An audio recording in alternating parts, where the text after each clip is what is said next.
Good morning. We're live with Shree's Sunday New York Times read along. My name, my name is Neil Parekh, executive producer and guest host. And we have a great show planned for today. Stephen Greenhouse, former New York Times reporter, former New York Times labor reporter, and author of Beaten Down, Worked Up, will be our guest. As always, a big thank you to our producers, Paula Kiger and Steve Taylor, for all the work they do. So please join us. Please hit share and let us know where you're joining from.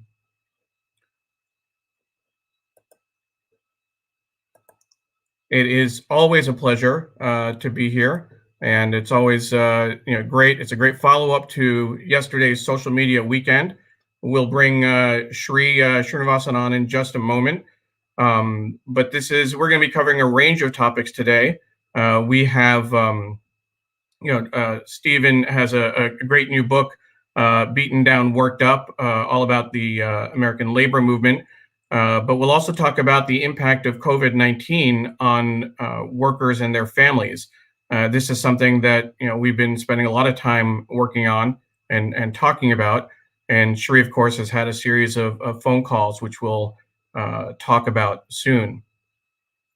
We will talk about Stephen's long career at the New York Times. And there are a couple of specific articles that we'll also get to as well. So with that, I'm going to bring Shree on to share our customary view of New York City. Shree, how are you doing? Good morning, Neil. Thank you for getting us here on another episode of the New York Times Read Along. We're starting with our view of New York City. All the way on the right is New Jersey. I'm on the Upper West Side of Manhattan. Please tell me where you are. Tell me how your Sunday is going. Post your comments, please. I look forward to reading all of them. You can see the Hudson River and New Jersey over there. And here you start to see the Upper West Side and Midtown Manhattan and that skyline that's changing. It's different from what you may have seen if you haven't joined us in a while or haven't been to New York in a while. It's a beautiful day, 34 degrees Fahrenheit, just a couple of degrees Celsius, and very eerie because it's so quiet. Sunday mornings are quiet in New York, but this is extra quiet, and just a feeling of we're not sure what's about to happen and what's happening now. And we are using the New York Times Read Along to try and give us some understanding of what's going on. And we're going to use the print edition of the New York Times as well as the online edition. And look forward to hearing your thoughts. Pradnya says, I hope you both had a good night's sleep after the New York Times Read Along. And let's see who else is here. Please after keep sharing social media weekend, Shree, yesterday. Yeah, social media weekend was amazing. I am a little too cold, so I'm going to say hi from here. I'm kind of hiding between my door and the outside. Please post your comments and tell us where you're watching from. And if you attended the New York Times, if you attended the social media weekend, we're very grateful to you. We had almost 300 people spend the day with us in an online conference that was supposed to be in person, but we switched it with just 10 days notice. And we thought it was important that we have the in-person conference, the online conference instead of postponing it, because we thought we could also share how to do an online conference. And several people have been in touch about their conferences since. If you have an event that was supposed to be in person and you think it could go online, talk to us. We can help you brainstorm how to do that, and we can even help you do that. Neil, thank you for everything you do. And you were sat in that chair yesterday from 9:15 to 7 p.m. a.m., 9:15 a.m. to 7 p.m. yesterday, and you did a fabulous job along with our production team that was from the New York Times Read Along, but also did the weekend, Paula Kiger and Steve Taylor and Julia Weeks. It was awesome to see. Monica says, good morning. She's written something for parents of children to deal with to understand the COVID crisis. Paula is watching from Tallahassee. I'm just going to come inside because it is that cold. Sure. One thing, And as you're going inside, Sri, I want to note that's new for this week with the read along. We have two new features that I'd like to mention. One is that we are now streaming, in addition to Facebook and LinkedIn. We're also experimenting with streaming directly to YouTube and to Twitter. So, folks, if you're watching on those platforms, please thank you for joining us, and know that we're having a lot of comments coming in from Facebook and LinkedIn, and we have producers in those groups, in those streams, Shri's channels that can interact and offer more context, etc. But we thought it might be worth reaching a wider audience today. Oh, absolutely. And we want to do that. We're using this tool called StreamYard that allows us to stream into 5 different channels. And this is a great way for us to reach more folks. Please share, tag friends. Please share. I hope Stephen has had a chance to do that, to share the video with his audience as well. And this is our first time that we're doing the New York Times Read Along live on Twitter, which means we're going to have a whole other perspective. And folks are posting their comments. We're so grateful.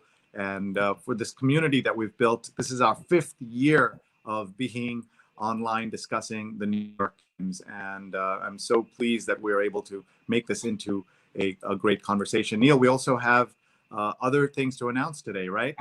Absolutely. I am absolutely thrilled to announce that we have, for the first time, we have sponsors for the New York Times Read Along that we can announce. So with that, I want to share with you the big reveal. We have, thank you, our New York Times Read Along sponsors, to thank Strategy Focus Group, Muck Rack, and Tweepsmap for their support. And specifically for Strategy Focus Group is a global team of human capital strategists committed to helping organizations solve people issues within your organization. They do that by working alongside you to solve your toughest problems and helping you capture your greatest opportunities. Thank you to Ron Thomas and Strategy Focus Group for your support of the New York Times Read Along. Ron was actually a guest on our show back in January. And a little bit about Muck Rack. Discover news as it breaks, easily generate reports, and explore the work of journalists, podcasters, bloggers, and more. Muck Rack software helps PR teams build stronger relationships with the media. And if you're a journalist, you might also be eligible for their free tools to identify trends and showcase your work. Thank you, Muck Rack, for your support as well. And I know, Shri, you'll have something additional to say about Muck Rack in just a moment. And we also have Tweepsmap joining us. So we're it's just an incredible day that we have 3 sponsors supporting our work. Build personalized relationships with your audience with focused, straightforward, actionable analytics, and all-in-one intelligent publishing platform from Tweepsmap. That's great to see our supporters there. We would love to have more sponsors. So if you are a company, a nonprofit, anyone who would like to get your message out in these complicated, turbulent times, we would love to work with you.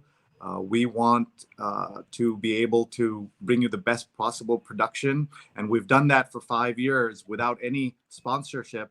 But now we have some funding. We'll be able to do even more. So if you are watching right now and would like to support us, please do. And I want to thank the 3 sponsors that we have. As part of our Muck Rack work, I'm actually joining them as an advisor, I'm pleased to announce.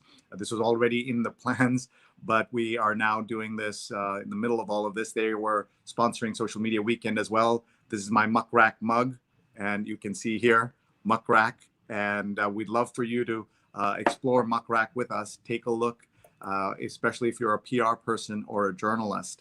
But I'm just grateful that we have built this community, and people are speaking and sharing and posting about this community talking about journalism. Chris Gorman's watching from the Upper East Side, and Pradnya says she's going to be in touch with us about sponsorship as well. So we are totally excited about that. So let me first just show you my setup here, because I'm going to show you a little bit just before we bring Stephen on. This is the New York Times laid out here. We'll look at that in a second. And I also wanted to show you the computer system and how I do my daily COVID-19 calls. We have a microphone here. We have my laptop and this ring light, which is really important. And what I love about this one is it's got a mirror, so you can kind of check yourself out without being on camera, Neil. You can kind of have fun with that. And I'm also going to show everyone what StreamYard looks like. And so this is very meta. You can see here that you can have several people. There's Stephen waiting in the green room. That's Greenhouse in the green room. He can wave, and we can see him there. And then when Neil presses a button, it will go live. I don't know why this is upside down over here, but you can see us clearly, right, Neil? So I'm not sure why it's showing up upside down. Look at that. That's kind of weird, but that's okay. And the comments are coming up on the side here. And Neil, let's show them how you take a comment and put that up and make it live. So, for example, we have first comment from Twitter. Doc Kramer, thank you from Woodside. Great public service, much better than a recorded podcast. It's live. So there you go.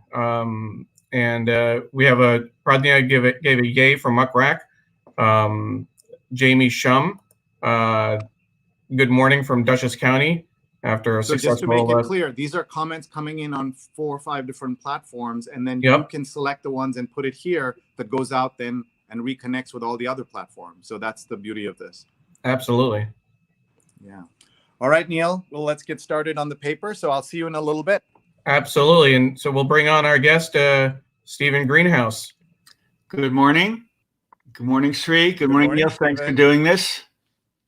Yeah, thank you for joining us. This is such an unusual time. I thought we could look at the paper a little bit, talk about your book a little bit, take questions, because lots of folks will have them. Can you hold up your book? Yes, I can. Make sure you have that right there. And there it is, Beaten Down, Worked Up, and really important book, The Past, Present, and Future of American Labor.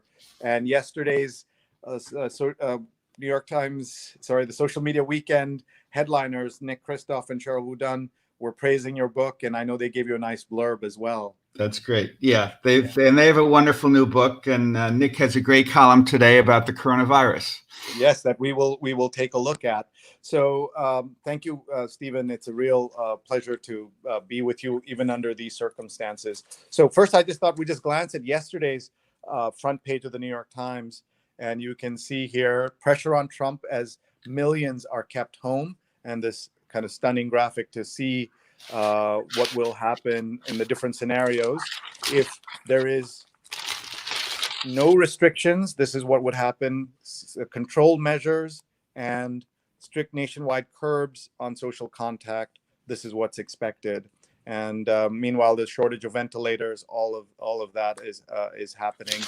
So that was yesterday. And then today's front page of the New York Times is here: the race to deliver critical supplies to medical teams, and chairs are spaced apart in Milan City Hall. Italy has overtaken China as the country with the highest death toll. That's so sad, especially because we know how small Italy's population is compared to China, I'm sorry. And you're saying Trump is faced with crisis too big for big talk, a lifetime of conflict, and now an unseen genuine threat.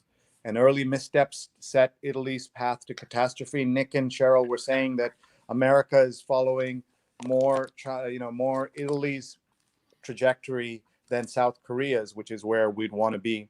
And meanwhile, there's other news as well: the Sanders campaign and the rapid road from fevers to final goodbyes. How quickly all of this is happening. Before we talk about this, I was hoping, Stephen, you could just talk a little bit about your work at the Times and what it was like to be at the New York Times for all those years, and what it means still to see the print newspaper. And now that you're, apart from it a little bit, talk about that, please. So I was at the New York Times for 31 years. I love working there. I remember when I was a kid growing up in Massapequa, Long Island, I'd go out early Sunday morning, and go down to the driveway and pick up the Sunday New York Times, and I'd be reading it very enthusiastically when my parents were still sleeping. And I always loved the New York Times. I still love the New York Times, and it was always a dream to work there someday, and I felt blessed. And among the things I loved about working at the New York Times is that every single day, I'm going to sound like an advertisement for the New York Times. Forgive me. People try to go out and put out the best news product, best newspaper in the world, and every day, and they're very proud, very talented people, and they try to do an excellent article, excellent video that will make them proud and will make their peers proud and will inform the public. And I also was very impressed, at the resources of the New York Times. They would send me, I was for 5 years, I was in the New York Times Paris bureau as the European economics correspondent, and there were concerns about pollution throughout Europe. So they sent me to like 4 or 5 different countries, to Spain, Germany, Denmark, to look at polluted beaches, and that they were willing to invest in the important stories, whether the war in Iraq or the war in Afghanistan or the climate crisis. And now I believe the coronavirus coverage has been just terrific, and it's a huge public service. I started as a business reporter for the paper. I covered the steel industry when the steel industry was kind of king with the auto industry. Then I was in Chicago for a few years, and then the Paris bureau for 5 years, and then I became labor workplace reporter for 19 years. And again, I really appreciated that the Times, really sent me anywhere around the country to do important stories about how farm workers are being exploited, about a strike, a longshoreman strike on the West Coast. I covered the transit strike here in New York many years ago, and I loved it, and I loved trying to explain to readers what was happening to workers and labor management relations. And I took a buyout from the New York Times 5 years ago at the age of 63, and I wrote a book that really tried to capture much of what I had seen as a reporter covering labor and workplace matters for the Times. I often joke that covering labor for the New York Times for 19 years was like getting 2 or 3 postdocs, that you become a real expert in the field. And now I've been really impressed the past few days by the Times coverage of coronavirus and how it's affecting grocery workers and Uber drivers and FedEx and UPS package delivery workers. And we have a lot to talk about today, Sri, so I'm looking forward. Yeah, thank you. I want to give you a chance to maybe do some shout outs to your favorite colleagues. Some of them may not be with us anymore. Some of them may be retired. Some of them may be watching, because I know this is going to be shared on the alumni groups and such. So if you want to just some of your favorite colleagues, you want to just say hello or shout them out. I mean, I have a lot Too of many favorite, to name. I have a lot of favorite colleagues, and we often meet, for lunch, once a month in the Times cafeteria. But because of the current crisis, we can no longer do that. We should all meet to celebrate, the great Donald McNeil, the health and science writer, who's done an amazing job covering the coronavirus. And we often meet with Joe Berger and Bill Carter. I'm close touch with Clyde Haberman, who's great, and Jenny Scott and Joe Leleveld. And I stay in close touch with my friends Michael Powell and John Schwartz and Jim Dwyer and Laurie Goodstein. It's a great crew of people, and I feel I'm leaving out a ton of great people too. Like I know, but Stephen, just to hear those names, those are bylines that I've known for so long and appreciated so many of them, and just so great to hear you say their names. Carla Baranakis, who is our friend and who helps without us with the show, is is saying that good morning, and Stephen, you are one of my favorite reporters at the New York Times. So that is Thank you. That's great. And also Carla says that she wishes a new hashtag idea, not fake news. That sounds good to me. Sometimes I'm invited to give speeches about my book by universities, to labor unions, to labor management groups, and I say, I appreciate your having the courage to invite an enemy of the people to speak to you. Oh.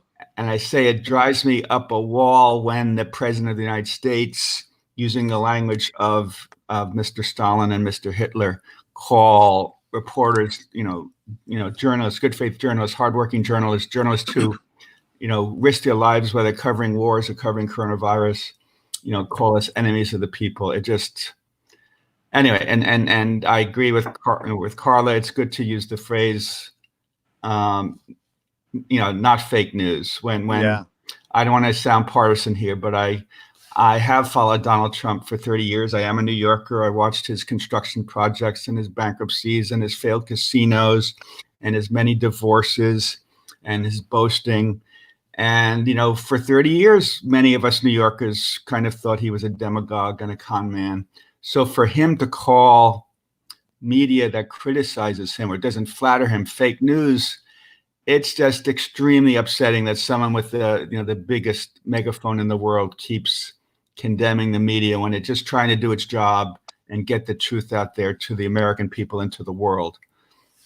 Yeah, so well put. And we should point out that Carla is a former national copy chief of the New York Times. And to put together a publication like this takes not just the bylines we see, but an army of people who work behind the scenes and do great work and make this all possible. And then, of course, I want to give a shout out to the people who are delivering the paper in the middle of this crisis, are coming up and dropping the paper on our doorsteps around the country, not just this newspaper, but every newspaper. And I think that's really important. One of the things I did was wipe these down before we got started. Of course, a lot of this is now automated. But still someone's hands do have to touch them to bring them here. And there are no bags, unlike they have on, in the suburbs. In Manhattan, they don't have bags, or at least not in our building, we don't have bags. Where are you, Stephen? Agreeing with two things you say. I mean, I should have said the copy editors of the New York Times are terrific. Carla's a terrific copy editor. Secret is we were classmates at Columbia Journalism School 8 million years ago. And the deliverers, they, at 5 a.m, my paper is outside my apartment door, and I greatly appreciate that for years. And now that they're doing that, in the time of the coronavirus, I appreciate and admire their hard work. And nowadays it takes courage to do things like this. Yes, it does. It does. I wonder if there's been any fallout from this in the terms of people. First of all, they're not in their regular homes. So I wonder if the print circulation has had some, at least the delivery business has been affected. I'm sure whoever can is picking up a paper now, and online circulation is through the roof, obviously. And one of the good things the Times has done is also put all of this, the COVID-19 coverage is all not behind the paywall. So it's freely accessible. A lot of newspapers have done that. So shout out to journalists all over the country and the teams that make journalism possible. So let's look at the Times. And I'll also point out, by the way, look at this reason to get a print edition, this print special section, your questions about life under coronavirus answered, and just put together so well, and so much information here, including 20 seconds starts now. Be sure to wash, and all the things you need to do. How do I wash my hands now? And they actually had someone at the New York Times wash their hands, and then they photographed it. Things that, you couldn't always have expected to see. And then here are some movies to watch and TV shows. Try these 9 shows. And then the great food reporting in the Times. I'm stuck at home. What can I cook? What should I have in my pantry? Melissa Clark, Florence Fabricant's Dutch Baby. I'm not sure what that recipe is. Best Black Bean Soup by Julia Moskin. and business and travel. How do I handle my money? What a great section. This is a keeper, as they say. And I don't know if you had a chance to explore that yet, Stephen. I did not. I was focusing on the first section and the magazine and the Sunday Review. Yeah. You could spend 6, 7, 8 hours a day reading the Sunday New York Times. Right. And that's why they started, I don't know when, but whenever they started sending you half of it on Saturday, Yeah. a big difference. So you could see it. My own experience was when I arrived in New York in 1980 as a 9-year-old. I remember the first time I saw the New York Times outside our door, and it was a full thing. So they weren't doing half days yet, maybe in 1980. I remember this funny letter to the editor. Must have been 30, 40 years ago when, maybe 20, 30 years ago, when the Sunday New York Times really literally weighed 5 or 6 pounds. And I hope this isn't off color. So someone said he went out to the newsstand and bought the New York Times late on a Saturday night, and then came back, and like in his apartment building lobby, there was a rat, and he threw his Sunday New York Times at the rat, and it killed the rat. And he said, "See, that's the real power of the press." Yeah, the poor rat, but you know the Times has many uses. Here's this: on this day in history, in 1963, Alcatraz, which once held tough ones, closes as prison. And this is, and the ad, we want to think of all the retailers and small businesses. This is not a small business, but it once was a small business. Tiffany has had this ad placement in the New York Times since 1917. The third page, that's what we were told by your colleague, Stuart Elliott, when he did the read along with us. And we've had so many of your former colleagues with us. It's been great. Neil Parekh got to go out to Amy Vershup's house, the business editor, the travel editor of the New York Times, and read the paper with her. Here's a story about the most vulnerable. So they're calling this Corona update, tracking an outbreak. Do you remember the portraits of grief and all that kind of coverage? Whenever there's a continuous big story, they have that kind of branding. Here's an ad from the pharma industry, our commitment to beat coronavirus. Also an ad for the census. I'd like to talk to you about that. What do you think is going to happen with the census in the middle of all of this? That is a terrific question. That's very, very hard. And what's going to happen to the election? What's going to happen to the primaries? Yeah, I think they'll try to do the census as best they can online, and they'll try to hire some very courageous people who will go door to door. And will people open their door? You know, I wish I were smart enough to have the answers. And when we have a constitution that says thou shalt conduct a census every 10 years, and thou shalt, hold an election every 4 years, it's hard to get around that even with the coronavirus. So I think they'll do a very good job to push it. They'll push to move ahead with the census. I mean, as we all know, sorry about this. As we all know, there's been some efforts not to be as diligent in the census as many of us had hoped. But I think there'll be a big push on the census. And here's a wonderfully poetic headline: "The city that never sleeps rests on a cool spring day." And look at Woodside. This is the number 7 train as it rumbles along above deserted streets in Woodside, Queens. Just really look at that. Never thought you would see something. Yeah. Like that. I live on the Upper West Side, and the commercial areas are pretty dead, but you go to Central Park and I've never ever seen it so crowded, because it's the one place to escape, to stretch one's legs. And it's great to have this terrific haven.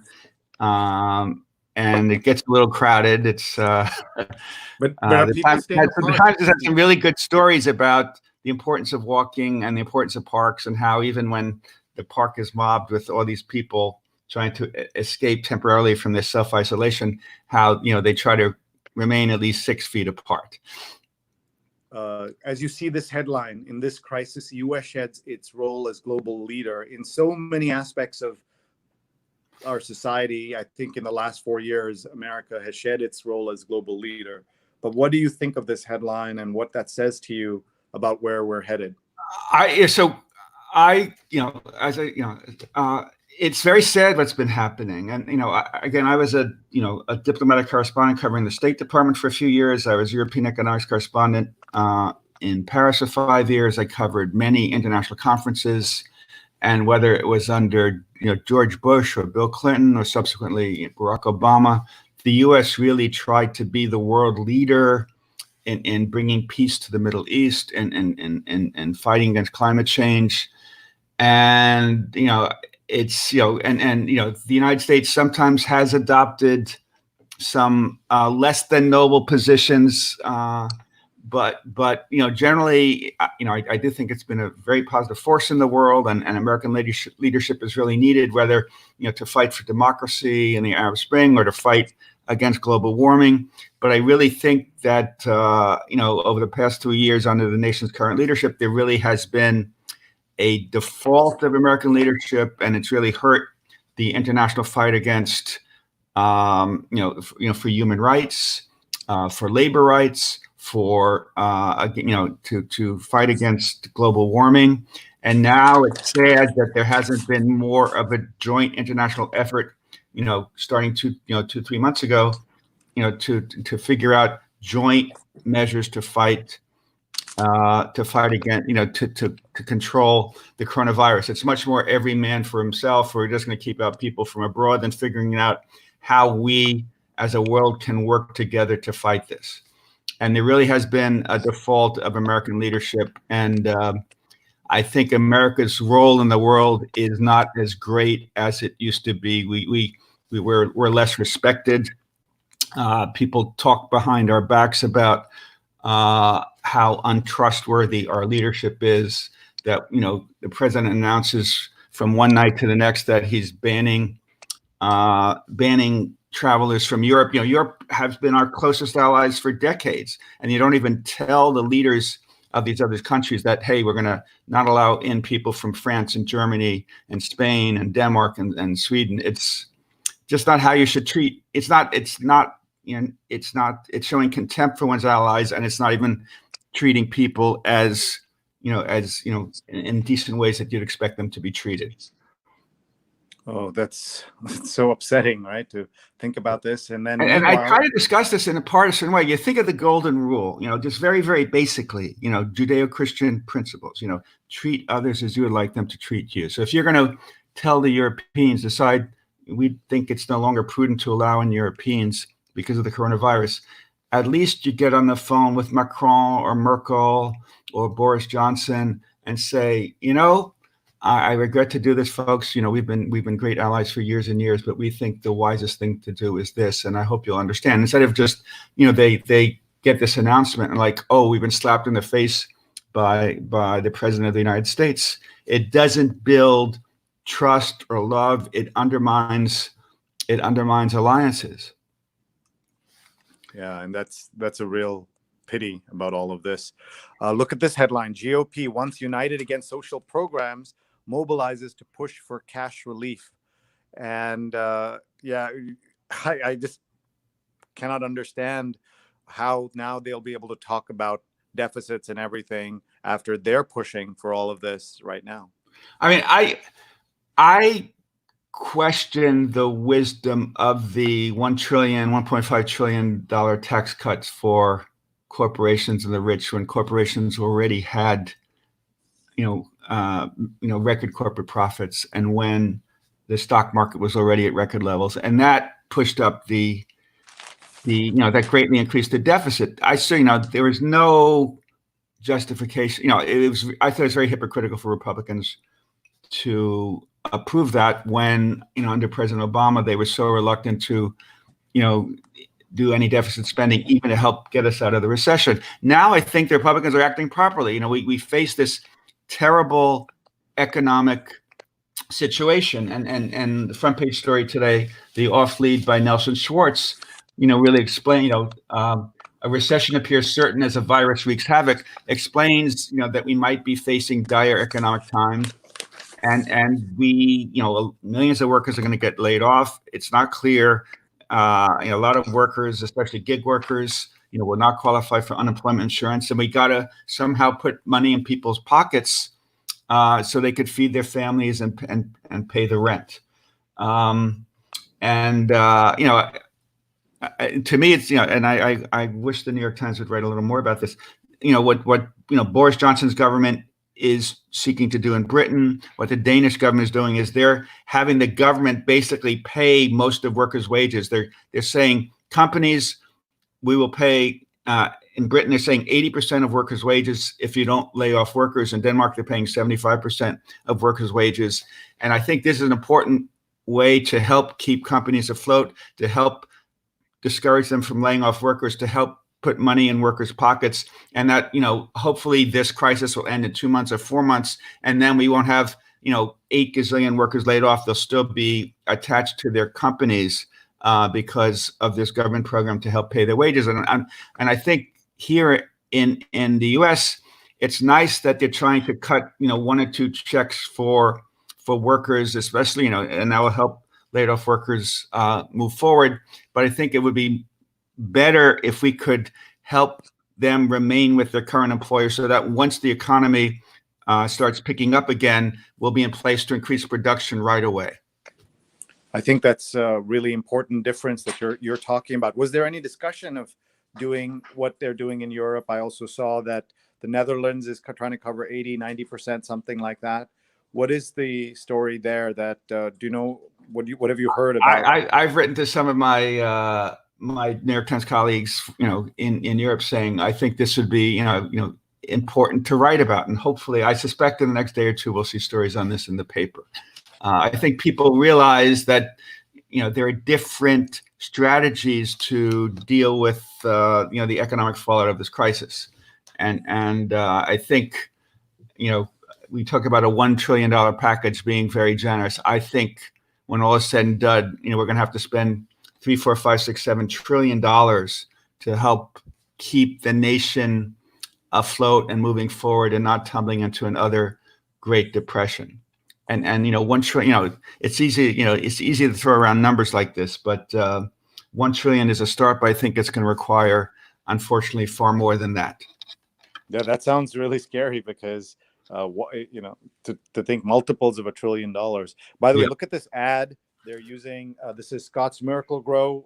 Non-Americans may not know that brand, but it's some kind of fertilizer / growing for your lawns, right?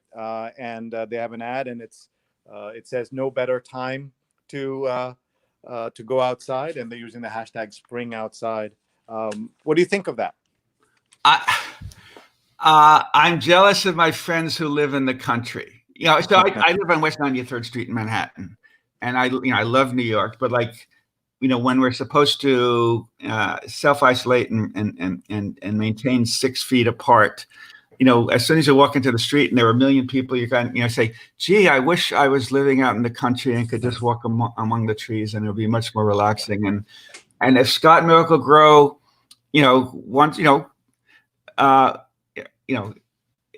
it's I speak to some friends who live in the country, and they say it's great to go out gardening now because kind of you're outside, you're replenishing the earth, you're part of this annual process of helping things grow. And if Scott wants to spend however many tens of thousands of dollars on a full page ad in the New York Times, I say more power to them. And it is a good thing to do right now when there's this very enervating, nerve-wracking crisis to tend one's garden. We have lots of questions that are coming in, Stephen, so I'm just going to go right to them.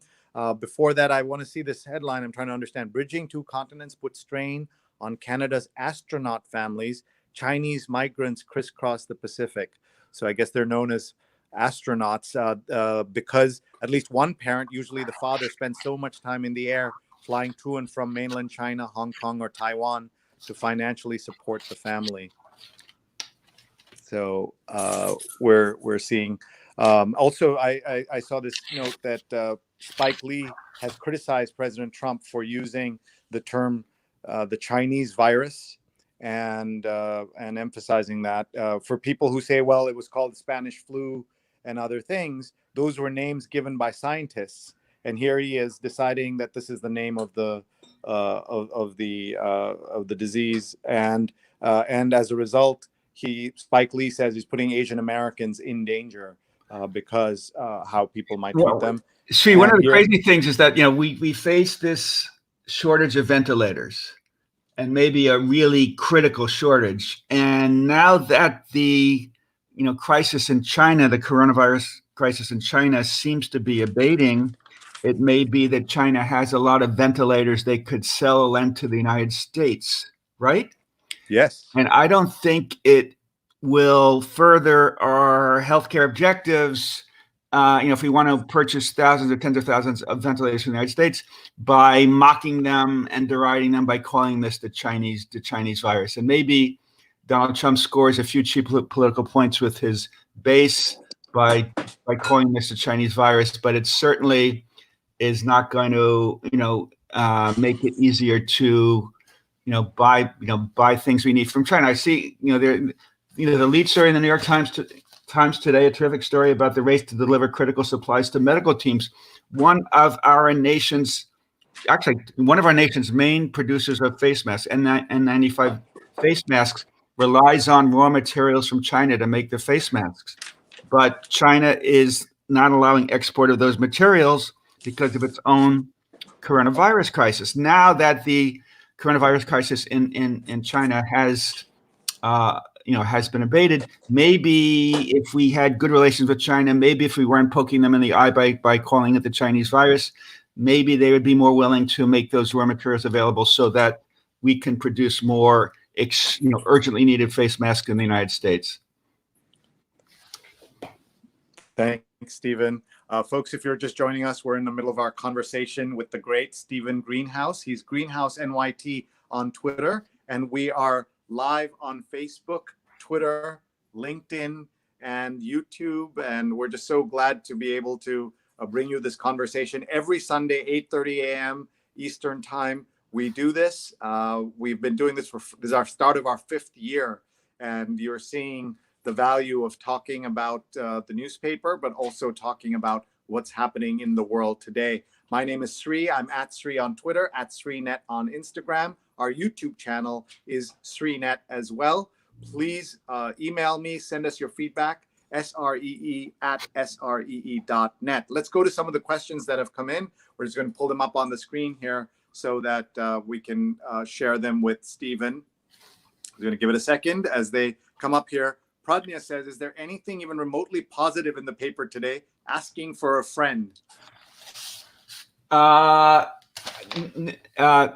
Nick Kristof has an excellent column today in the Sunday Review on page 2. And it has the best case scenarios and the worst case scenarios regarding the coronavirus. The headline is 2 scenarios for COVID-19, best and worst.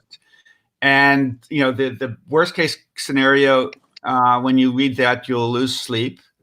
And the best case scenario is that if we really start to do things right, and unfortunately, the United States is a month or 2 behind the curve. We haven't, the leadership of this nation hasn't done nearly enough to prepare us to get, the needed masks and ventilators and respirators, we hasn't done nearly enough to ramp up production, didn't do it early enough. But Nick Kristof has some optimistic stuff about finally, we are moving as a nation. Governor Cuomo, Mike DeWine in Ohio, Gavin Newsom in California, Jay Pritzker in Illinois. Some of the governors are really moving in the most populous states to really get people to self-isolate and try to stop spreading this. So, I found, parts of Nick wrote a really smart column, laying out the worst scenario and what can really happen if we don't get our act together. But in his best scenario, there is real optimism there.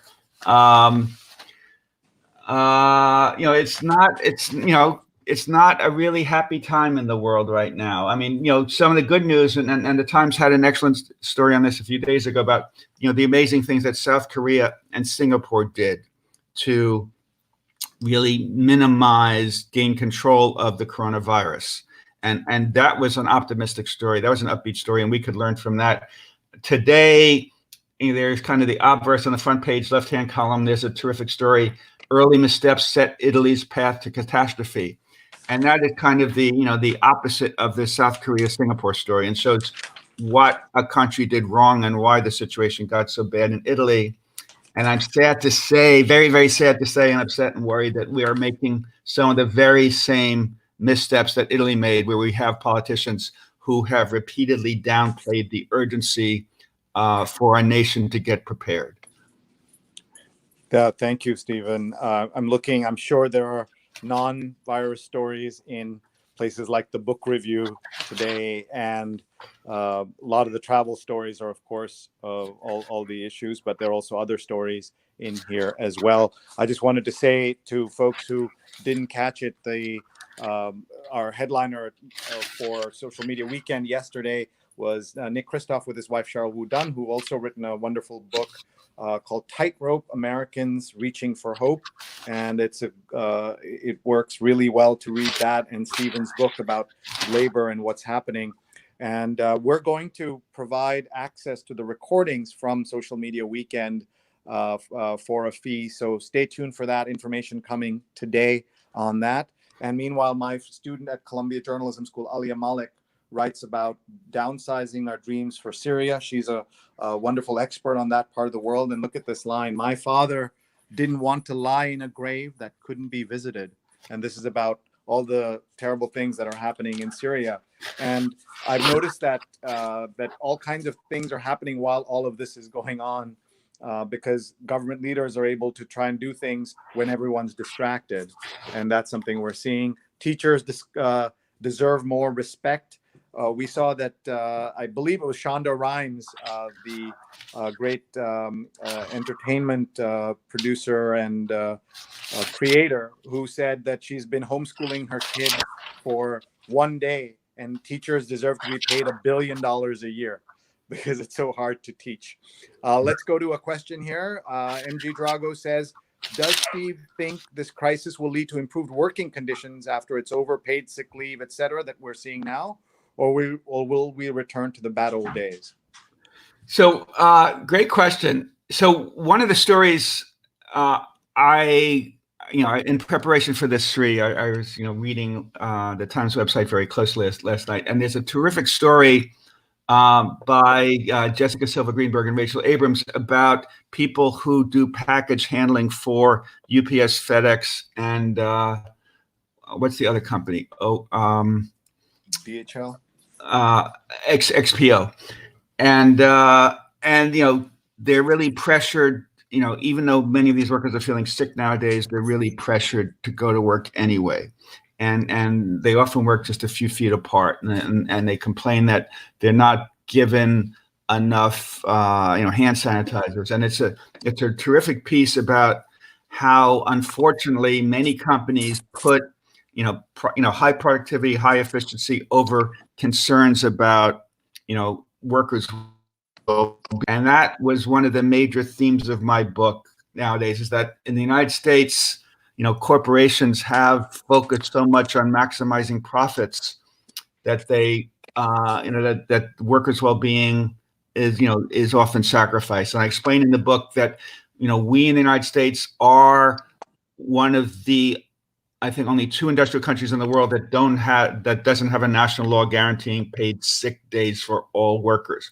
We're the only wealthy country that doesn't have a law guaranteeing paid vacation for all workers.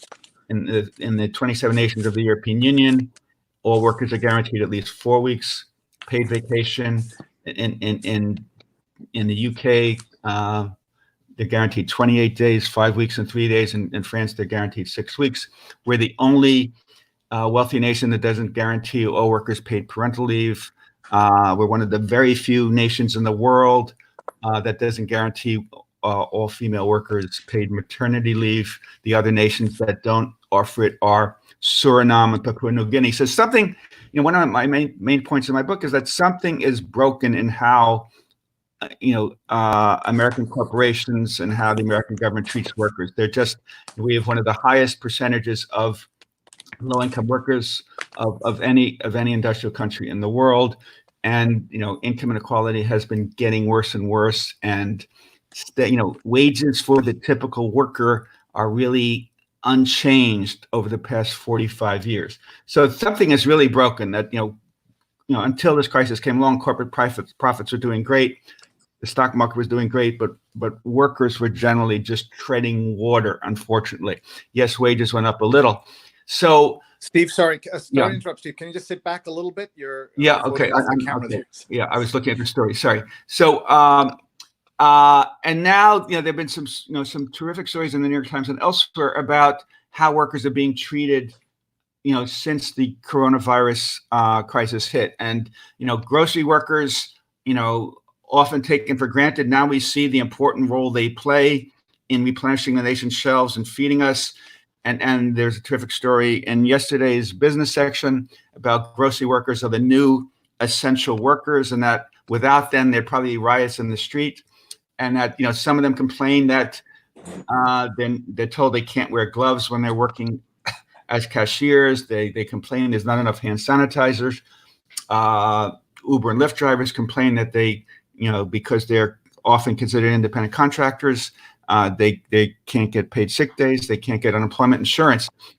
So I think, this horrible crisis has really shined a spotlight on some of the big problems that America's workers face. One of the biggest being that they don't get paid sick days. And this story that Jessica and Rachel wrote about package handlers, a lot of them are going to work sick because they don't get paid sick days, and they're under huge pressure to go to work even when they're sick, and they worry about getting laid off, fired if they don't go to work even when they're sick. And then this raises huge fears that there'll be coronavirus spread among the workers, and then many people fear that there'll be coronavirus germs on the packages that are delivered to their home. So, one good thing that might come out of this horrible crisis is that we as a nation might enact a really good, broad, comprehensive paid sick days law. But.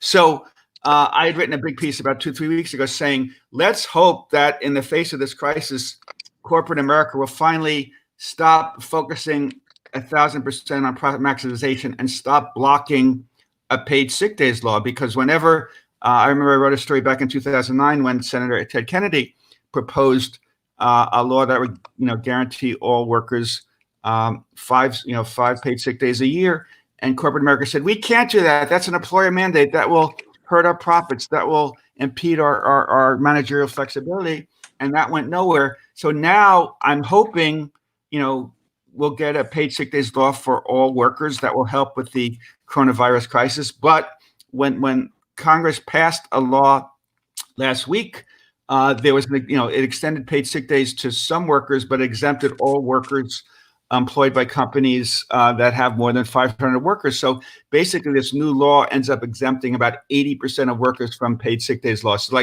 still something is really broken. And as the viewer asks, hopefully better laws will come out of this. Hopefully we'll see it's a huge mistake not to provide paid sick days to all workers, because without a paid sick days law, it really creates huge strains on workers. It really helps, disseminate, spread diseases like coronavirus. And I've written, stories, and I have, some things in my book about workers who actually get fired because they take off a day or two from work because they're very sick.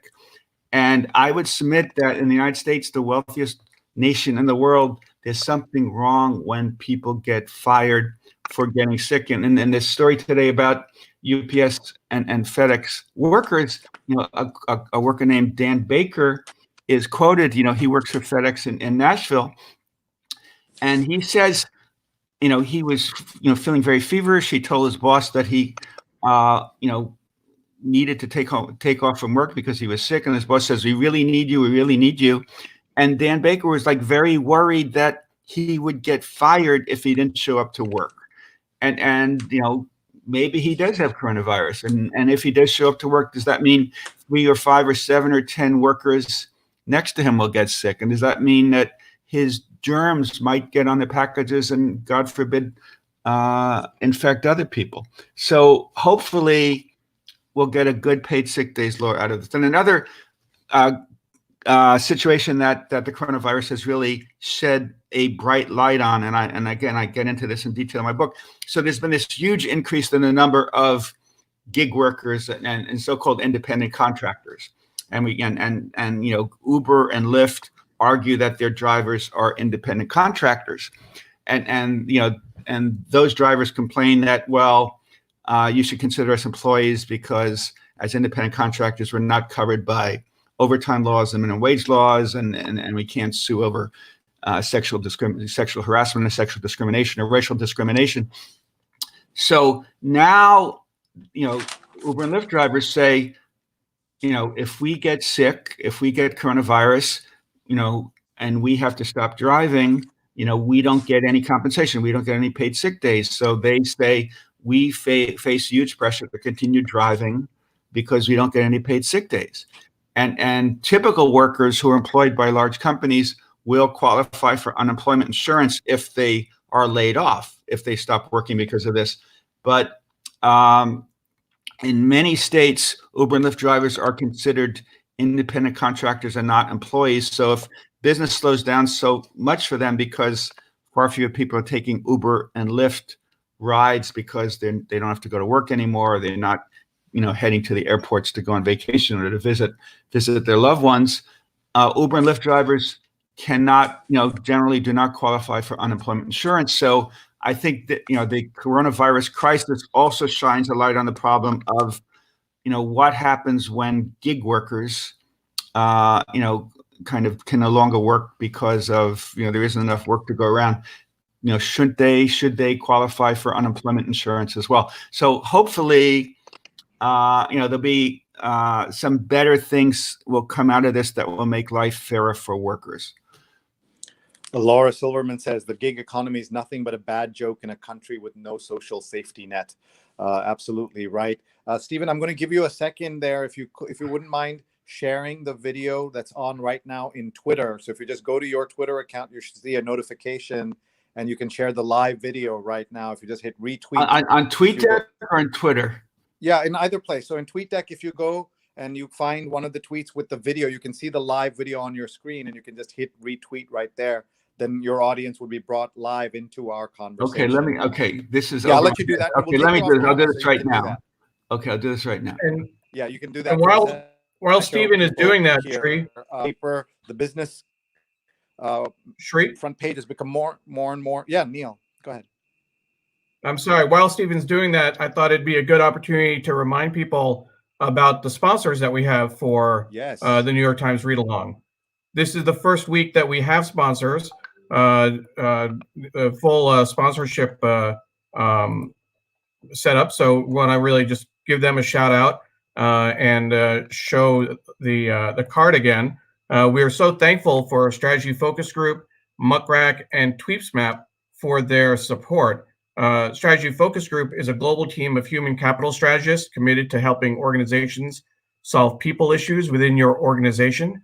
They do that by working alongside you to solve your toughest problems and helping you capture your greatest opportunities. Muck Rack discovers news as it breaks. You can discover news as it breaks, easily generate reports, and explore the work of journalists, podcasters, bloggers, and more. Their software helps PR teams build stronger relationships with the media. And if you're a journalist, you might also be eligible for their free tools to identify trends and showcase your work. With Tweepsmap, build personalized relationships with your audience with focused, straightforward, actionable analytics, and all-in-one intelligent publishing platform from Tweepsmap. Thank you to Ron Thomas and Strategy Focus Group, Muck Rack, and Tweepsmap for their support of the New York Times Read Along. Thank you, Neil. Well done. We're also learning how to do these ads. We want to do more. So if you'd like to help us out, folks, can you, Neil, can you put that screen, can you put that back on your screen? Sure. The the ad because I want to just say to everybody who's watching, if you have a company that would like to reach a global audience, more than several thousand people who gather every week and throughout the week watch the replays of this, please do maybe take a screenshot of this or take a photo of this. You see Neil's address there. And send it to your finance folks or your marketing folks. I know there's some marketing dollars sitting on the shelves because of all the money that has not been spent. Let's support quality journalism and discussion of journalism through this.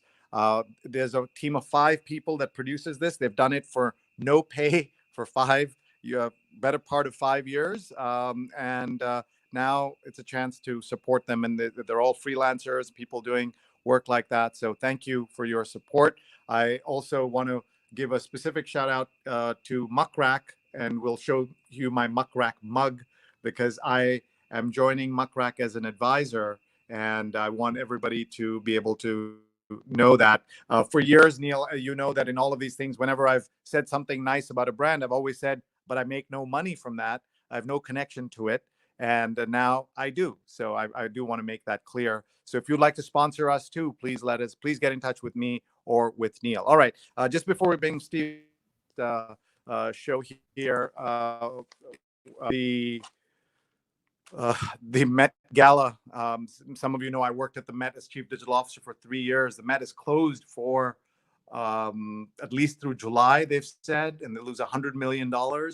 And the Met Gala has been postponed.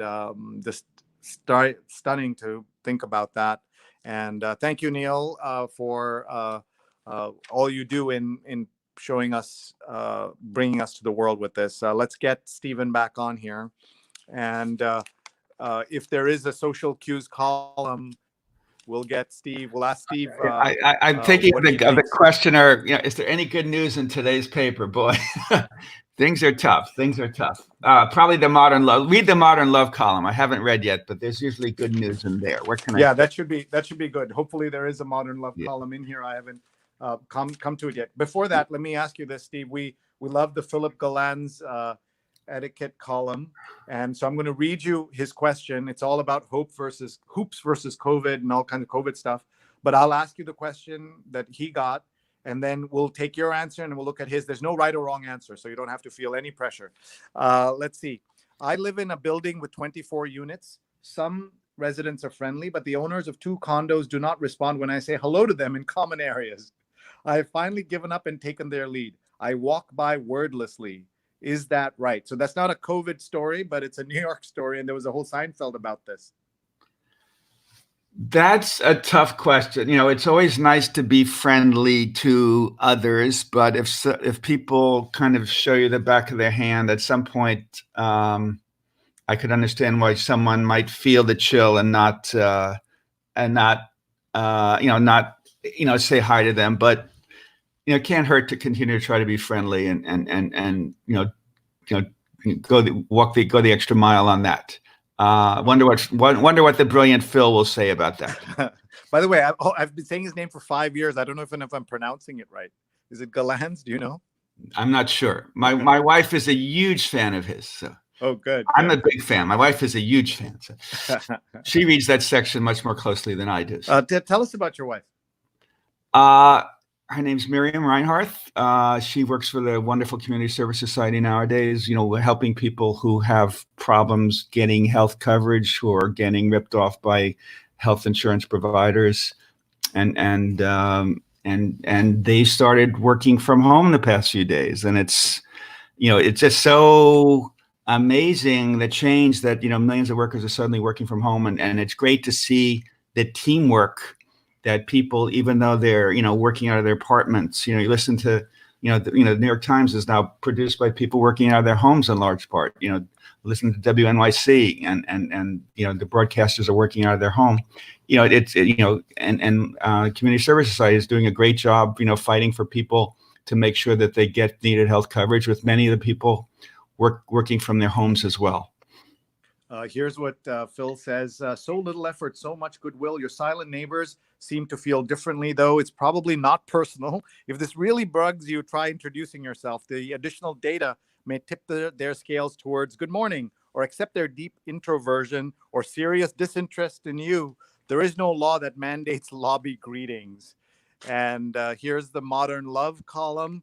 Telling the truth wasn't an option. We don't normally have time to read all of that, but we do try to read the tiny love stories, which are words, I think, less than 100 words. And I love reading these. So tiny love stories, 2 pairs of hands. You, age 47, marry a man, age 65. There is no gap in your mental or motor skills. Then one day you are 62, he's 80. Over morning coffee, he says, I need to write a thank you note to Paul. You reply, uh-oh, do that. He does not respond. You look up from your laptop. His eyes are misty. I can't write. That damn shake. His doctor says the hand tremor is benign, just old age. So here it is writ large, age gap. You say, I'll write it for you. He reaches over, grasps your hand. Holly Mullen. Beautiful and so sad and poignant at the same time. Connecting online to quench a thirst for contact. And the vows column, I know that people are postponing weddings, postponing bar mitzvahs, all of those things are happening. And by the way, I can't not talk to a New York Times staffer about the Sunday New York Times without mentioning Bill Cunningham and his column that used to be here with all his photographs. What a loss for the Times and all of us. There's some other exceptionally good stories today that we haven't mentioned, and I'm going to go back to the main news section. Forgive me. The great Peter Baker, the great Maggie Haberman have a story above the fold on the front page. Trump is faced with crisis too big for big talk, and they basically say Mr. Trump's performance on the national stage in recent weeks has put on display the traits that the Democrats and some Republicans consider so jarring: the profound need for personal praise, the propensity to blame others, the lack of human empathy, the penchant for rewriting history, the disregard for expertise, the distortion of facts, the impatience with scrutiny or criticism. For years, skeptics expressed concern about how he would handle a genuine crisis, and now they know. That's a very insightful story that goes back decades and looks at how Donald Trump has faced various crises. There's a other terrific story on the front page by Jack Healy and the great Serge Kovaleski about the nursing home outside Seattle, the Life Care Center in Kirkland, where 35 people have died, and it's not a happy piece, but it's a beautiful piece about the tragedy that has befallen that nursing home. And Sherry Fink, the healthcare writer who's done a great job covering this, has an important story, not a happy story, but a vital story called "The Hardest Question That Doctors Could Face: Who Will Be Saved?" And the daily podcast. Michael Barbaro did a terrific podcast a few days ago interviewing an Italian doctor in Bergamo in northern Italy, north of Milan. And he interviewed this doctor who said, we face this horrible situation where there aren't enough ICU beds, there aren't enough ventilators, and we have to decide whom to save and whom to let go. And do we, normally we would work hardest to save the 85-year-old and maybe let the 45-year-old fend for herself. But now, the 45-year-old might have 40 or 50 years to live and has a much better chance of surviving than an 85-year-old. And Sherry, who's done such a great job covering the coronavirus crisis, has a piece looking at the moral implications of what to do when doctors don't have enough ventilators or ICU rooms to go around because there might be such a huge flood of coronavirus patients. So these are important stories. And the Times is really doing a great job writing about, explaining, analyzing the coronavirus crisis from 50 different angles. Yeah, then they do a great job. I just also want to point out that I woke up yesterday to this story, 5:30 a.m. I read about Kenny Rogers passing. Yeah, that's more unhappy news. The great Kenny Rogers. Yeah, but I wanted to say we turned it into a kind of New York only moment. My wife and I, after our long social media weekend day, We went for a walk with our dog at about 10 o'clock at night, and the streets were empty except for a couple of other people walking their dogs. And we had our headphones on, and we were listening to The Gambler by Kenny Rogers. And then we both just burst into song, and we were just singing out loud, which you could never do on the Upper West Side because people would, call the cops or something. They'd wonder what's going on. And instead we were just, and people who walked by us just were amused, but they knew why we were doing it. And the famous lines about, you got to know when to hold them and when to fold them. And there's a line in the song, as I'm sure you know, where he says, the best thing you can hope for is to die in your sleep. And right. I believe that's what he did, surrounded by family. And that's very special. He's been sick for a long time.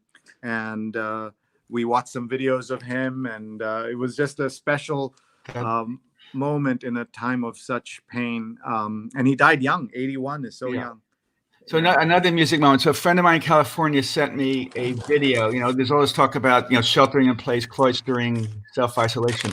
The Rotterdam Philharmonic, dozens of its performers, its musicians performed from home, and together they performed Beethoven's Ninth Symphony. And it was all woven together, sewn together, I don't know, through Zoom or some app. And it was a beautiful show of, even though everyone's alone, that together, they could still produce great music. And that was wonderfully inspiring, ennobling at this very dark moment. A viewer had a question that came across about, as Congress and Trump, rush to bail out various corporations, should there be any conditions attached? And I think that's a very important, question we face, and it's been discussed in several NYT stories that, the airline industry, the hotel industry, the restaurant industry, many industries, are going to face seriously hard times. And, some people are saying, well, if we give these industries billions of dollars, will they just be able to turn around and use the money to buy back their stocks? Or can the CEOs just award themselves $20 million in salary? And if these companies are going to be bailed out, shouldn't there be conditions attached? Shouldn't there be strings attached? Maybe as with Britain and Denmark and the Netherlands, as we were discussing before, Sri, we will give you this 80%, 85%, 75% to pay workers' wages so long as you hold on to them. And then, then some business folks say, well, we shouldn't set conditions the way we did somewhat during the 2008-2009 financial crisis, because then the banks were in many ways at fault, and in bailing them out, we shouldn't reward their managers, we shouldn't reward their investors. But here, basically, the industries are innocent. This is a horrible crisis that is happening, and you can't say the airline company screwed up or the restaurant screwed up. We're all kind of victims of this. So I think there's a big debate, but I imagine a lot of Americans would think, if we have a 100 billion or 200 billion or 500 billion bailout of this industry or that industry, should the CEOs still be able to get $20 million a year? Should these companies be able to turn around and do stock buybacks? Should they still be able to lay off a lot of people? So I think a lot of people think that the prudent thing would be to set some conditions. Yeah, no, I think that's a very important conversation. Terry Thompson says the Times has been wonderful providing the news for free during this crisis. And then if the Times are really an enemy of the people, would it be providing the news for free? The Times is a great public servant, and it believes in public service. And anyone who calls the Times an enemy of the people, I'll just say, is no fan of the First Amendment. And if you're not a fan of the First Amendment, you're probably not a fan of the Constitution of the United States. Correct. Patricia Freudenberg says the NYT read-along is certainly considered good news in my book.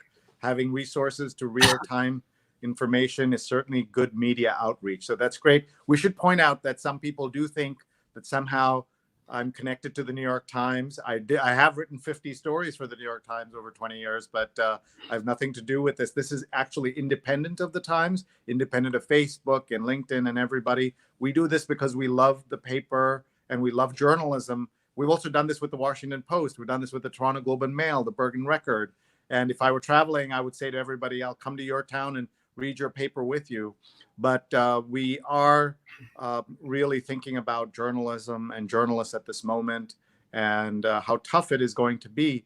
Local TV stations are all seeing, local news sites are all seeing an uptick in traffic, but that will eventually go away. Advertisers will stop supporting or putting in that money. So we all have to think about them as we do this. I wanted to ask a philosophical question, Stephen. Now, having been at the Times, there are people obviously on the right who criticize the Times, people on the left who criticize the Times. What was that like to be in that buzzsaw? And some journalists will say the fact that everybody's critical means you're doing something right, but that's not easy to weather. I'll tell you, even these days, I sometimes will retweet something from, say, Brian Stelter, who used to be at the New York Times, and immediately there's an army of people attacking Brian, and then some of them are attacking me for all we did was reshare like a good, important news article. And so I can't imagine what that was like for you and your colleagues to be every day. And it got worse, I guess, in the 30 years you were there, because you've been away for a couple of years now, but right, the social media didn't exist in the early part of your work. Angry letters, angry faxes. But talk about that and why it is that so many people are always upset. So, the journalists of the New York Times take very seriously, the importance of getting things accurate and right. They take very seriously writing fair stories, being fair to all sides. And I have some very close friends who were, Jerusalem bureau chief for the New York Times. And no matter what you write, you're going to get, and no matter how balanced and neutral, the Israelis are going to attack you for being, some Israelis are going to attack you for being too pro-Palestinian, and some Palestinians are going to attack you for being too pro-Israel because, their worldviews are so different. I know I and all my colleagues at the New York Times tried extremely hard to write fair stories, where, both sides or all five sides would say that is a fair, intelligent story. It treated the different parties, it treated the different viewpoints well. I, again, like my colleagues, didn't want, I'd be writing about the transit strike or about a General Motors strike or about a longshoreman strike, or a teacher strike. And I try to make sure that it was balanced, that the next day, the head of the teachers union or the head of the school board or the president of General Motors or the head of the shipping companies on the West Coast weren't calling my editors to say that effing Greenhouse, he's not fair. He's in bed. He's been too nice to management, or he's been too nice. So, you tried very hard to treat everyone with respect and express their points of view as best as you can. And not just, whether you're covering, the fight in Britain over Brexit, or covering the war in Afghanistan, or what's happening in India and how Modi is treating Muslims. You try to write fair stories, and I covered President Reagan and the first President Bush and Bill Clinton and then George and whoever, no matter who is president, we tried to write fair stories. And Times, I thought, did an excellent job. Now, there are a lot of very partisan people with very strong opinions that are going to attack the press as being too right-wing, the corporate media, or they're going to say the Times shows too much concern about abortion rights and therefore it's too left-wing.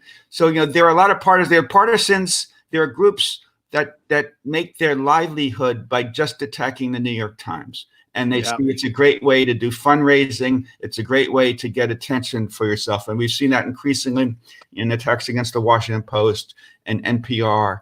And then, but it was all more or less livable, that yes, we were used to getting attacked, but it got worse with the rise of Twitter and social media. But that was all still kind of tolerable until this guy named Donald J. Trump became president. And as I said, I followed Donald Trump for 30 years. I'm a New Yorker.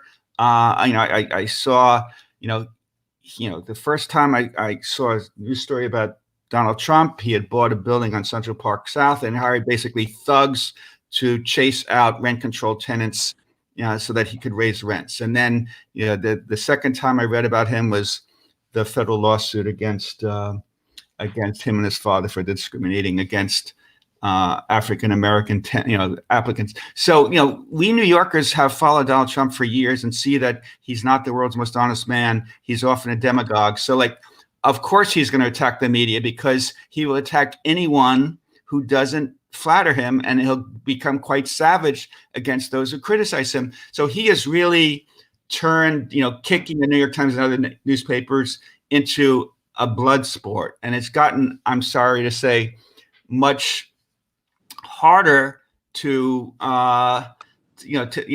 say, we're being scrupulously fair and balanced, because you have a president who's trying to kick the bejesus out of you day after day after day. And you have to just, keep your head up, keep a stiff upper lip, and do what you do best. Write stories without fear or favor. And I think the New York Times continues to do this.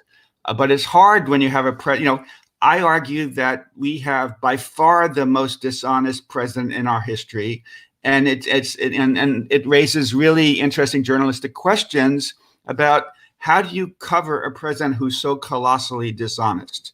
If you just quote what he says, are you disinforming the public? And there's a debate now about the great Margaret Sullivan, who used to be at Times kind of public editor, and now she's a media columnist for the Washington Post. And she says the media should stop doing live coverage of Trump's daily briefings about the coronavirus, because they're kind of public relations exercises for Trump. And the media is supposed to inform people, and it's fine to televise briefings that inform people. But so much of what Trump says, Margaret Sullivan argued in a column, is really disinformation and is disserving the public. So, it's important. I think the Times, doubles down on the truth and fairness and doing it right and bending over backwards, and even quoting many, many times a president who is colossally dishonest, because they want to be fair to him. But no matter what, Trump, who's usually shameless and usually demagogic, is going to kick the crap out of the Times and other news organizations that don't fawn over him the way Fox News does. And it's sad. And I hope that whenever there's a new president, that we will return to some type of normalcy where people will become more trusting of the media that day after day tries to do a good job informing the public about what it needs. I mean, one of the crazy things is I can imagine there being a study, 3 years or 5 years of the coronavirus, saying that there's been a higher death rate among Fox News viewers than among non-Fox News viewers, because Fox News was telling people for months, the coronavirus ain't a big deal. You don't have to worry. It's as Donald Trump says, an overblown hoax. And maybe Fox News viewers took far fewer preparations than people who read the New York Times or the Washington Post. And I think it's really sad that we have a president of the United States who attacks the news media day after day after day, when the media tries to do such a good, honest job day after day.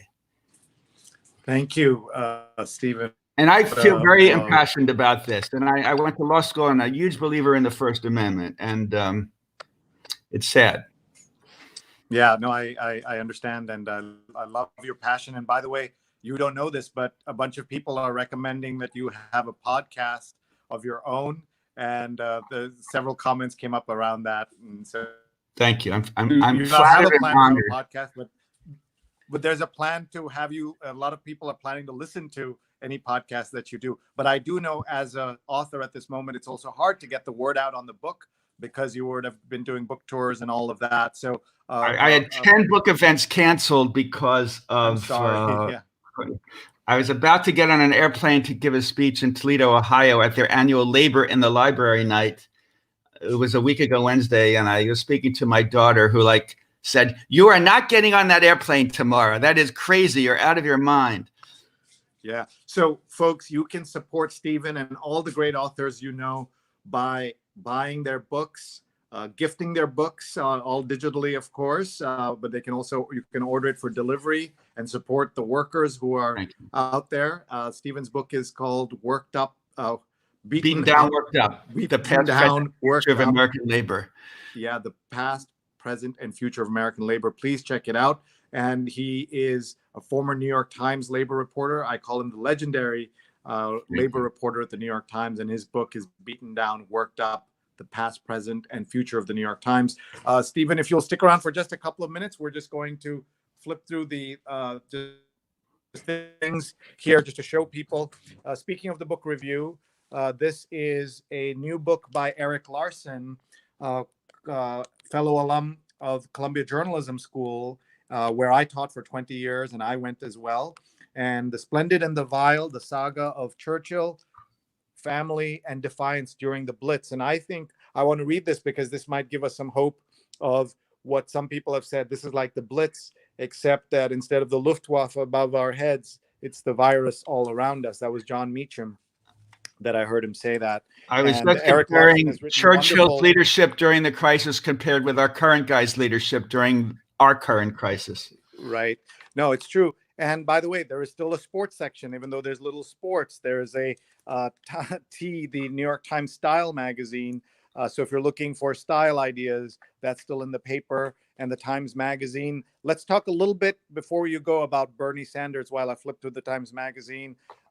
He would seem to have the most interest in labor and workers' rights, things like that. What do you think his legacy is going to be? It looks like it's very impossible almost for him to be the next nominee. So can you talk about that as I kind of flip through the paper? Bernie has, has really changed the political conversation. He used to be, this good cover piece in the New York Times Magazine, and there's also a big piece about him today in the main news section. 15, 20 years ago, he was considered this kind of, Don Quixote, tilting his knight, his lance at, on behalf of leftist causes and not having a huge effect on politics or the political conversation. But now it's clear, despite his unsuccessful presidential run in 2016 and the likelihood that he won't get the nomination, he has changed the political conversation, as these articles point out. Medicare, universal health coverage, Medicare for all wasn't taken seriously a few years ago. And Bernie has played a huge role putting that issue on the map. And I explain in my book that, I talk about America has this, I call it anti-American, anti-worker exceptionalism, that America in many ways is so anti-worker. They're the only country without, paid sick days, wealthy country without paid sick days, paid vacation, paid parental leave. And we're the only one that doesn't guarantee all workers and their families paid, health coverage, so that, if 500 workers if a factory with 500 workers get closes, we're the only industrial country where those workers might lose their health coverage. So Bernie has played a huge role putting that issue on the map. And I imagine someday we as a nation will have universal health coverage, maybe even Medicare for all. And Bernie would get a ton of credit about that. Bernie has also played a big role in raising the whole issue of, maybe making college free for everybody, making community college free for everybody. A lot of, we talk about equal opportunity for all, but that's a myth because so many families can't send their kids to college, can't afford to send their kids to college. And Bernie has really led the fight. And we have to make college affordable for everyone. And this debate about, whether it should be made free for the children of millionaires and billionaires, that's a whole other issue. But he's played a big role in changing the discussion to create a fairer nation that's fairer for workers, that's fairer for the poor. So I think Bernie can be proud of his legacy, even if he doesn't win the nomination. Thank you. That's really a good analysis. By the way, so many interesting stories in the magazine, as always, including my friend Yudhijit Bhattacharya has written about the terrorist who got away 20 years ago. India let Masood Azhar go. Now he and his jihadist group may be one of the greatest obstacles to resolving the crisis in Kashmir. And of course, that's another issue. You mentioned Jerusalem, but anything to do with India and Pakistan and Kashmir gets lots of angry letters, I'm sure, into the paper. Absolutely. See, I've retweeted some pieces of New York Times pieces about coverage of India, and boy, you get savage for like, you're too anti-Hindu. You're too anti-Hindu. How could you tweet that? It's So, Stephen, what are you cooking Are you cooking? What are you doing these days for meals? We just got a large delivery from Fresh Direct. My wife and I, I'm 68, so my, people in my age group were a little very worried about catching it. So we're trying to have food delivered to us. So we did get a roast chicken from Fresh Direct yesterday. My wife's a wonderful cook. I'm not the cook in the family, and she made. Do you worry about the food delivery, like about the virus coming in that way? I worry a little. I have some friends who worry a lot more than I do, and who use germ spray, on every package that comes in. I wash my, I unpack it and then wash my hands very thoroughly after unpack it. But you worry that there might be some stray germs, that are sitting in your refrigerator on the red peppers or something. And right, the very food we're eating. By the way, 68. You look great. Thank you. You have more hair than I do, and I'm approaching 50 this year. So by the way, we've said to our friends and everybody watching on my daily COVID-19 call, social media weekend, that we had planned a huge party for the week of October 24th. My birthday's on the 28th. We're going to do a big party, and so we hope if we all make it to my 50th birthday, you're all invited. And while we should say, we have to have a shout out to the amazing work that America's healthcare community is doing. And yes. One of my best friends is a pulmonologist here in Manhattan, and he came down with the coronavirus. And 5-6 days ago, things were looking really bad, but he's pulled through. And we're very grateful for the work that the doctors are doing, the nurses are doing, that the healthcare aides are doing, that the nursing home workers are doing, and they're doing heroic work. And grocery workers, who are on the front lines, rubbing hands with all these, there are a lot of workers doing heroic work nowadays. Subway workers, bus drivers. The bus drivers, right? Imagine the poor bus driver. They're still food deliverers. I mean, people have to walk by them. Yeah. Imagine if they just let everybody go in the back so that they don't have to collect money from them. Yeah. Anyway, you're not making much money, but these are the times. So just before we leave, we're going to do two things. We're going to read. I'm going to read aloud the poem that we always do, and then I'm going to give you a chance to give us a final thought. Leave us with your thoughts as we go into this week. This is really the second week in the United States that this is happening, but we have people all over the world. Some have been on quarantine for weeks. And so anyway, let's read this. Mountainal by Jane Hirschfield. I should tell you the circumstances of this, Stephen, is that I believe poetry should be read by a poet, by the poet itself, himself or herself, or by someone who's a scholar of that poet. Here I'm going to read this cold and butcher it, including the name of the poet, as you just heard.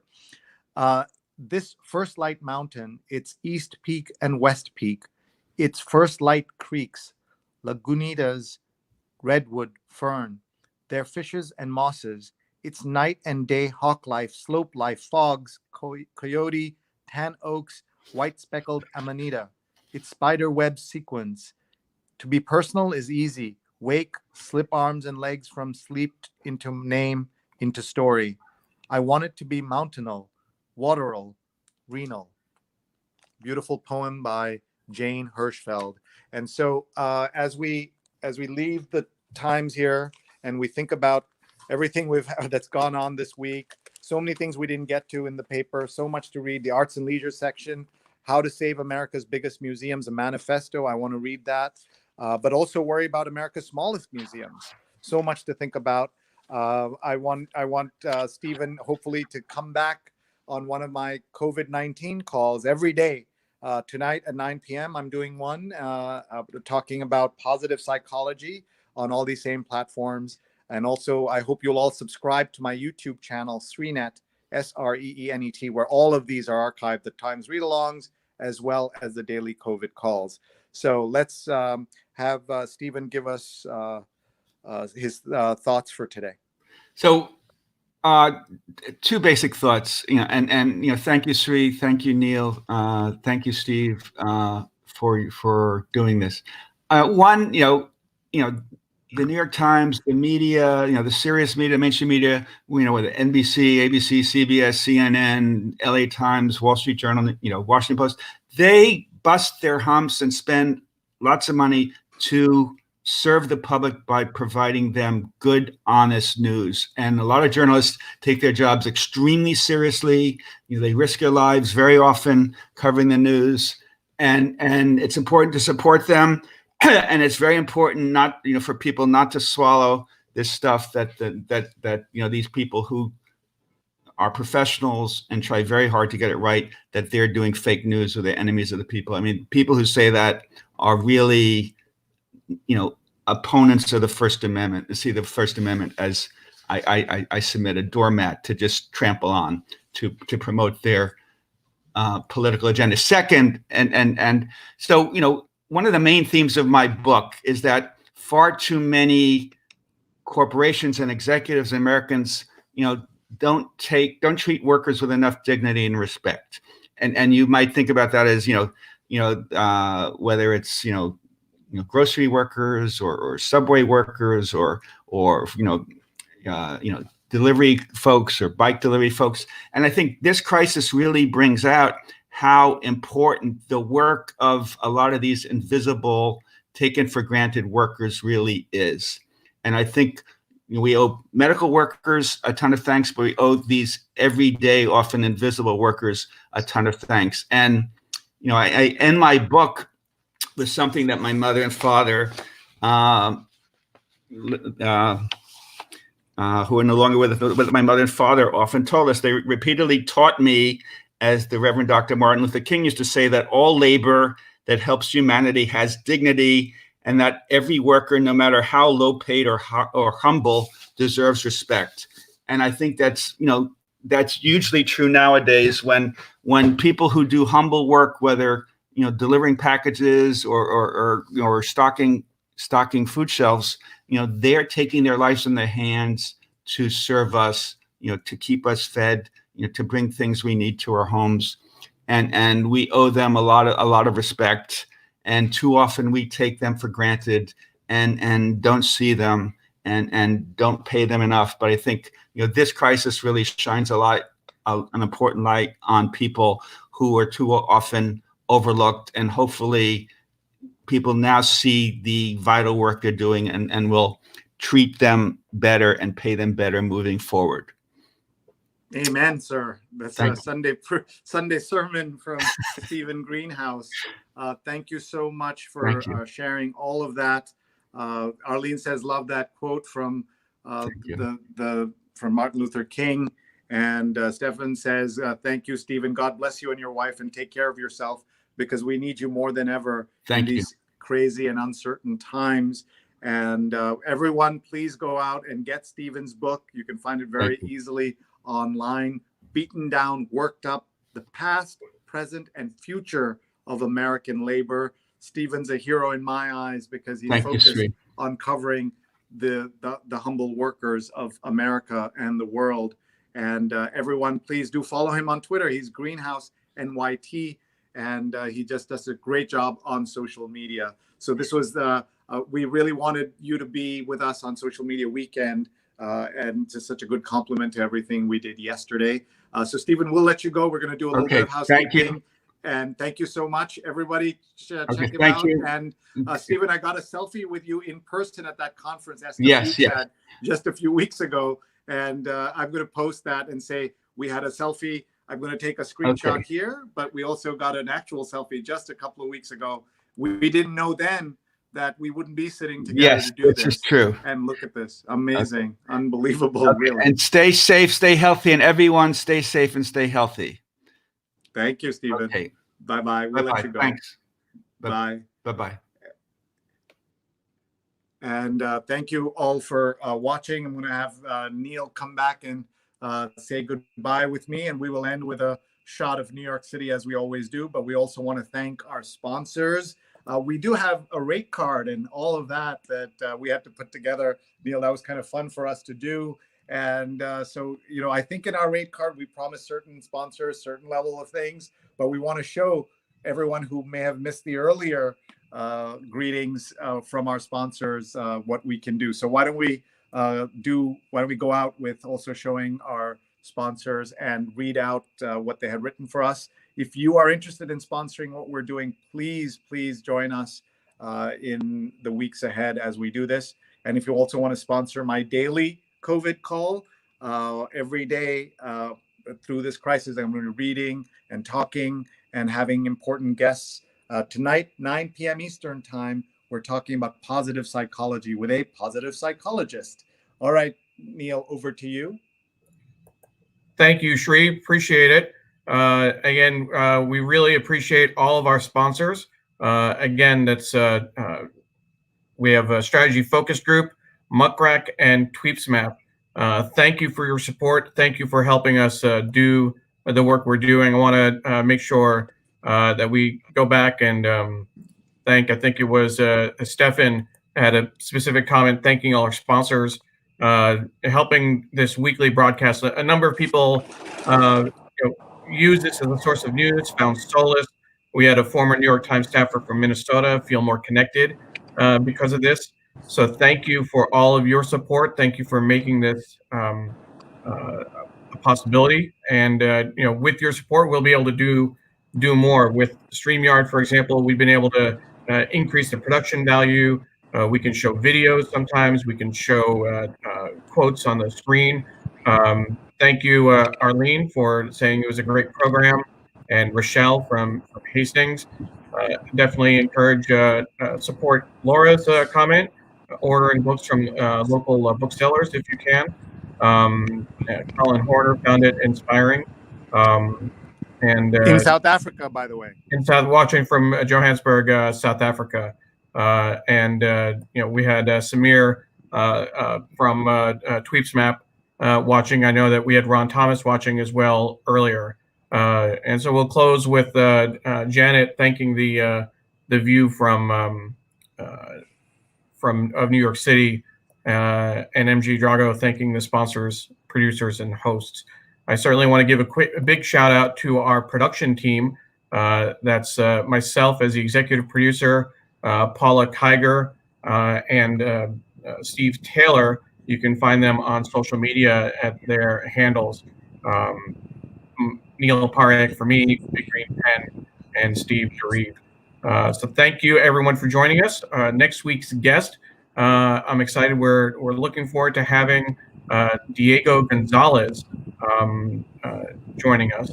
He is a 13-year-old with a small business, a coding operation, and we'll be talking to him about COVID-19, the news in general, and it will be timed with the New York Times for Kids, which comes out the last Sunday of every month, a print-only feature.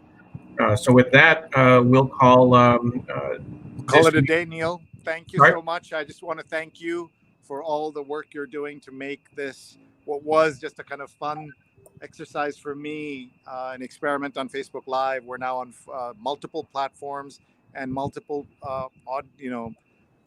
ways in which people can access us, and we have thousands of people watching around the world live and throughout the week. This has been a great show today, but the support of all our sponsors, Samir, Ron, Greg, who are from Tweepsmap and from Strategy Focus Group and from Muck Rack, we're really grateful. If you get a chance, please check out all their sites. Please support them, because we want to be continuing to bring you all of this that we're doing on a daily basis. There's a lot of work involved here. And so we are very, very pleased that we can now bring you sponsored show. And that was the request to go a little bit more, a request to see the place where everything is legal. That is New Jersey, just past the Hudson River. So we do take requests when we can in terms of the view. It does look like a nice day out there. Yeah, we'll just show Central Park in the distance there. Central Park right there. And this is Riverside Park over here. And it's freezing because it's actually 32 degrees out here in New York, 0 degrees Celsius. So I'm going back in. I stepped out barefoot. And Janet says, thank you for doing this. It's great to have this community. Thank you, Neil. Thank you, everyone. And Thank you. We'll see you all soon. Okay. Bye-bye.